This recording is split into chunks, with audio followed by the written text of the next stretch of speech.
Good morning friends. ये जो video मैं बना रही हूँ ये है NTA UGC net English literature के प्रीवियस ईयर के क्वेश्चंस, सॉल्व्ड क्वेश्चंस, इन पर मैं वीडियो बना रही हूँ। तो ये जो पेपर इस टैब में ओपन है ये 2011 जून का पेपर है। तो हम टाइम वेस्ट ना करते हुए हम क्वेश्चन सॉल्व करना स्टार्ट करते हैं।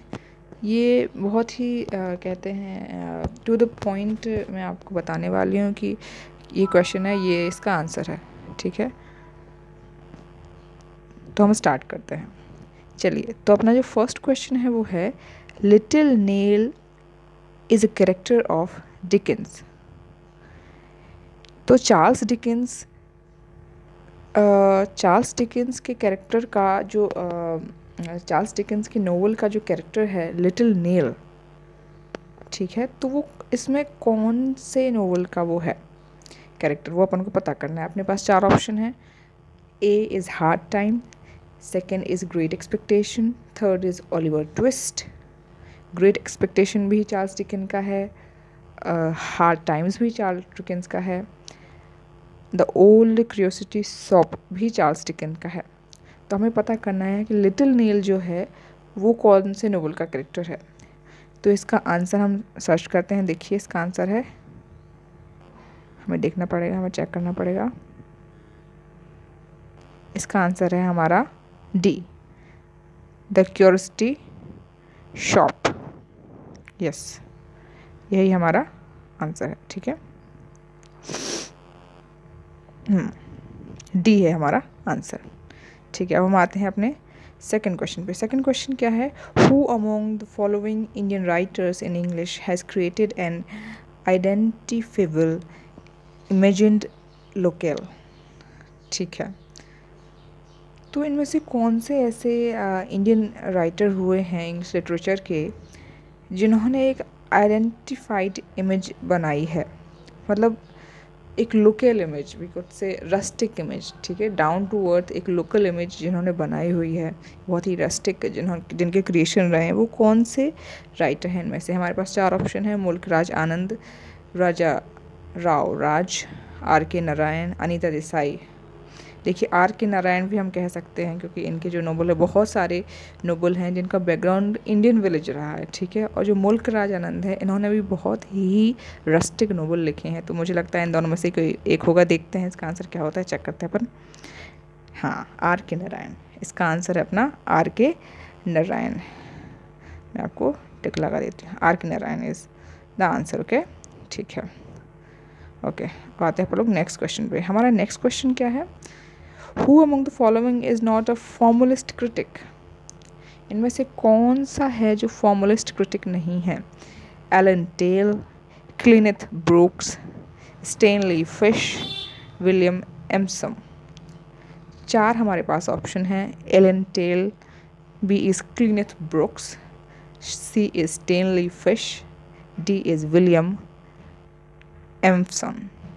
तो देखते हैं इसका आंसर क्या है। Let's check the answer. C, इसका आंसर सी है, स्टेनली फिश। ओके, इसका आंसर है अपना सी, स्टेनली फिश। चलिए, वो आते हैं नेक्स्ट क्वेश्चन पे। नेक्स्ट क्वेश्चन है हमारा the rhyme scheme of Spenserian sonnet. Spenserian sonnet का जो राइम स्कीम होता है वो क्या होता है? फर्स्ट हमारा ऑप्शन है ए, हमारा ऑप्शन है AB AB, BC BC, CD CD, EE। B हमारा ऑप्शन दिया गया है AB AB, CD CD, EF EF, GG। C option है हमारा ABB A, CDD C, EFF E, GG। D हमारा है ABB A, ABB A, CDE, CDE। तो चलिए हम अपना आंसर देखते हैं। इसमें हमारा आंसर क्या है? इसमें हमारा आंसर है AB AB, BC BC, CD CD, EE। ये हमारा स्पेंसरियन सोनेट का जो राइम स्कीम है वो है, राइम स्टाइल है वो है Spenserian sonnet, sorry. Okay, so we moving towards our next question. हमारा नेक्स्ट क्वेश्चन है 5th नंबर का। Who among the following Marlovian character is consumed by greed. Consumed by greed, ठीक है, जो ग्रीड बहुत ही फेमस नोवेलिस्ट रहे हैं, तो इनका एक कैरेक्टर रहा है मार्लोवियन कैरेक्टर्स इनके रहे हुए हैं। तो उसमें से उनका कौन सा एक मार्लोवियन कैरेक्टर है, जिसके ऑप्शन नीचे दिए गए हैं। फर्स्ट है हमारा बाराबस, बी है हमारा टेम्ब्यूलिन, सी हमारा डॉक्टर फॉस्टर्स एंड डी है हमारा मेफिस्टोफिलिस। तो देखो मुझे लगता है सी डी में से तो कुछ भी नहीं है, टेम्बोलिन भी नहीं है, जहाँ तक टेम्बोलिन नहीं है, हो सकता है थॉमस क्रीड से रिलेटेड हो टेम्बोलिन। ए और बी में से कोई एक होगा, चेक करते हैं क्या है। ए बारबस इज हमारा आंसर है, Barabas is our right answer, Thomas Creed का ही ये कैरेक्टर है। नेक्स्ट क्वेश्चन पे हम आते हैं। नेक्स्ट क्वेश्चन हमारा the plan of Arthurian stories has influenced by composition of Tennyson. Alfred Tennyson की stories हैं the plan of Arthurian stories, ठीक है। तो उनका जो composition है, अल्फ्रेड टेनिसन का जो composition है वो किससे इंस्पायर है?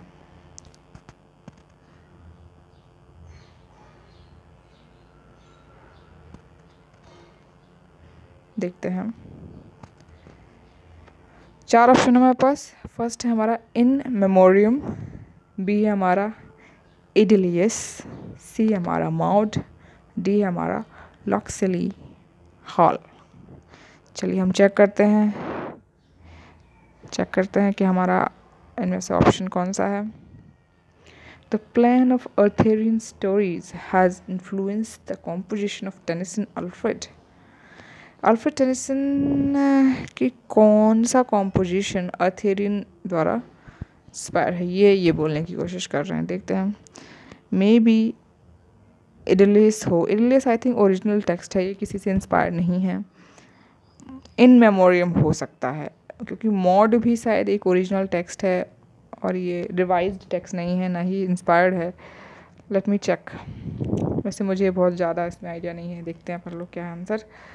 आंसर है बी, इडिलियस ही है। ओ माय गॉड, इडिलियस ही इसका निकला हुआ है अपना आंसर। तो याद रखना ये अल्फ्रेड टेनिसन का है idylls, and it is inspired by Arthurian stories. Okay, चलिए नेक्स्ट पर लोग मूव करते हैं 7 क्वेश्चन पे। There are 2 list given below, match the Arthurian in list 1 with their nationality in list 2 by choosing the right options against the code, ठीक है। Patrick White, Nadine Gordimer, Margaret Atwood, Keri Hulme. ये सारे जो writers हैं ये किस particular country से belong करते हैं, हमें ये चेक करना है। तो हम इस डायरेक्ट आंसर पे जाते हैं, बिकॉज ये मैच द फॉलोइंग वाले बड़े ही कन्फ्यूज्ड क्वेश्चन होते हैं, हमें बहुत कंफ्यूज करते हैं ये। तो हम आंसर पे जाते हैं, सी है इसका आंसर, ठीक है। फर्स्ट का सी है। Patrick White belong from Australia, Nadine Gordimer belong from South Africa, Keri Hulme from Canada, no sorry, Margaret Atwood is from Canada and Carl Hollemy is from New Zealand. Okay, next question हमारा है 8 number का question है। A Shakespeare sonnet has the following rhyme scheme. Shakespeare sonnet का जो rhyme scheme है वो क्या है? देखो अभी हमने स्पेंसरियन सोनेट का पढ़ा था, वो अलग राइम स्कीम है, ये शेक्सपियरियन सोनेट का राइम स्कीम अलग है। तो देखते हैं पढ़ लो क्या है। A B B A, C D C D, B हमारा A B C D E, C हमारा A B C D E F G, D हमारा A B B A C D E. तो ये शायद ए है। देखते हैं, चेक करते हैं क्या आंसर है। या तो ए है या फिर ये डी है। चेक करते हैं क्या है। सी है, ये सी है, इसका आंसर सी है। ना तो इसका आंसर ए है, ना ही इसका आंसर बी है। क्या है इसका answer? C, A B C D E F G. Okay, next हम आते हैं अपने 9th नंबर के क्वेश्चन पे। 9th नंबर का हमारा क्वेश्चन है, the future of poetry is immense because in poetry our race as time goes on will find an ever surer and surer stay. The claim for poetry is made in. सबसे पहले हमें देखना है कि ये जो claim किया गया है ये इन फेवर है या फिर क्रिटिक में है, ठीक है। आर दे क्रिटिसाइजिंग पोइट्री और they making claim in favour of poetry, हमें सबसे पहले ये पता करना है, ठीक है। तो ये है the future of poetry is immense, मतलब जो पोइट्री का फ्यूचर है वो बहुत ज़्यादा है, because in poetry our race as this time goes on will find an ever surer and surer stay, मतलब it's like poetry is something which going to stay in all ages, ये कभी नहीं जाने वाली, इसका स्टाइल हमेशा रहेगा।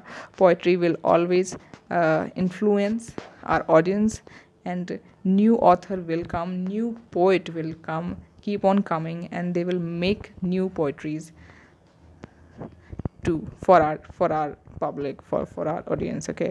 मतलब poetries कभी नहीं जाने वाली, ये बनती रहेंगी। तो ये फेवर में है, तो सबसे पहले हमें ये पता करना चाहिए कि फेवर में कौन कौन था, पोइट्री के फेवर में कौन कौन था। पी.वी. शैली का अ डिफेंस ऑफ पोइट्री, ये सारे कोई भी इसमें क्रिटिक नहीं है, सब फेवर वाले ही हैं, तो ये कंफ्यूज क्रिएट करेगा। देखो पी.वी. शैली का क्या है, an apology for poetry. P V. Shelley का क्या है, a defence of poetry. Arnold का क्या है, द स्टडी ऑफ पोइट्री। और इलिट का क्या है, पोइट्री एंड पोइट्स। तो देखते हैं इसका आंसर क्या है, इसका आंसर है अपना ए, अर्नोल्ड का the study of poetry. This statement has been taken from Arnold, the study of poetries. Option number A. Okay. Now moving to our next question. This is not only our next question, this is our last question. Okay. तो जो हमारा last question है वो क्या है, which of the following is not about a dystopia? Dystopia के बारे में क्या नहीं है। हमने यूटोपिया तो सुन रखा है, आपको यूटोपिया याद आ गया होगा डायस्टोपिया सुन के, लेकिन dystopia I think many people don't know about it, even I don't know about it. Okay, so देखते हैं क्या है। हमारा जो फर्स्ट ऑप्शन है वो क्या है, जॉर्ज ऑरवेल 1984 डायस्टोपिया। मतलब कौन सा इसमें फैक्ट है जो डायस्टोपिया से रिलेटेड नहीं है। पहला तो हमारा ए है, जॉर्ज ऑरवेल 1984। ऑल्डियस होलेक्सी ब्रेव न्यू वर्ल्ड। सी है William Golding Lord of Flies. R.M. Ballantyne's the coral island. तो देखते हैं इसका आंसर क्या है। इसका आंसर हमारा D, R.M. Ballantyne's the coral island. Okay, the coral island is a fact related to dystopia, is written by R.M. Valentine. Okay guys, ठीक है। चलिए लास्ट एक 11 क्वेश्चन और कर लेते हैं। Who among the following is not associated with translation of Bible? देखो, William Tyndale, yes. John Wycliffe's, yes. Thomas Browne, yes. I think Thomas Browne या माइल कोवरडेल में से ही कोई एक होगा, और मुझे लग रहा है शायद माइल कोवरडेल हो सकता है। देखते हैं, डी है, माइल कोवरडेल नहीं है, थॉमस ब्राउन है। तो याद रखिए, विलियम टिंडल, जॉन विक्लिप्स और माइल कोवरडेल, ये सभी लोग बाइबल के ट्रांसलेशन से रिलेटेड है। इन्होंने कभी ना कभी बाइबल का ट्रांसलेशन किया है। ओके, तो हमारा आंसर जो है वो क्या है, इट्स माइल कोवरडेल। चलो अब हम जल्दी क्या करते हैं, जल्दी अभी हम अभी हम क्या करते हैं, रिवीजन कर लेते हैं। ओके, ताकि आपको याद रहे। तो हमारा जो लास्ट वाला था वो क्या था कि who amongst the following is not related to the translation of Bible. तो इसमें से कौन है जिन्होंने बाइबल का ट्रांसलेशन नहीं किया है, वो है थॉमस ब्राउन है। ओके, नेक्स्ट हम आते हैं, which of the following is not about the dystopia. Dystopia से रिलेटेड कौन नहीं है, ये सारे ऑथर्स डायस्टोपिया से रिलेटेड हैं, चाहे जॉर्ज ऑरवेल हो, चाहे ऑल्डियस हक्सले हो, चाहे विलियम गोल्डिंग्स हो। पर जो R.M. वैलेंटाइन्स हैं, कोरल आइसलैंड वाला, this is not about dystopia. ओके, चलो लास्ट है हमारा नाइन्थ वाला, ओ नेक्स्ट हुआ नाइन्थ वाला। The future of poetry is immense because of poetry our race. Okay, मतलब जो पोइट्री के फेवर में था ये स्टेटमेंट, ये किसने दिया था? ये दिया था Arnold the study of poetry. Okay, ठीक है। हमारा जो शेक्सपियरियन सोनेट है उसका राइम स्कीम क्या है? उसका राइम स्कीम है A B C D E F G G. ठीक है, नेक्स्ट, ये तो मैच द फॉलोइंग है, इसको रिवीजन नहीं करते हैं। The plan of Arthurian stories has influence the composition of Alfred Tennyson idylls. Alfred Tennyson का जो इडिलियस है वो अर्थेरियन स्टोरी से इन्फ्लुएंस्ड है। Who among the following Marlovian characters is consumed by greed? This is Barabas. Okay, Barabas एक Marlovian character हैं जो Thomas grid के नोवेल में प्रस्तुत किए गए हैं। ओके, नेक्स्ट हम आते हैं हमारे स्पेंसेरियन सोनेट का क्या राइम स्कीम है। तो स्पेंसेरियन सोनेट का जो हमारा राइम स्कीम है वो है A B C D E. Who among the following is not a formalist critic? जो फॉर्मलिस्ट क्रिटिक हैं, फॉर्मलिस्ट क्रिटिक इनमें से कौन नहीं है? Allen Tate, Cleanth Brooks, Stanley Fish, William Empson. So Stanley Fish जो है he is not a formalist critic, ये एक फॉर्मल क्रिटिक नहीं है। Stanley Fish is not a critic, remember, हमेशा के लिए याद रखो ये। Who among the following Indian writer in English has created an identifiable imagined local?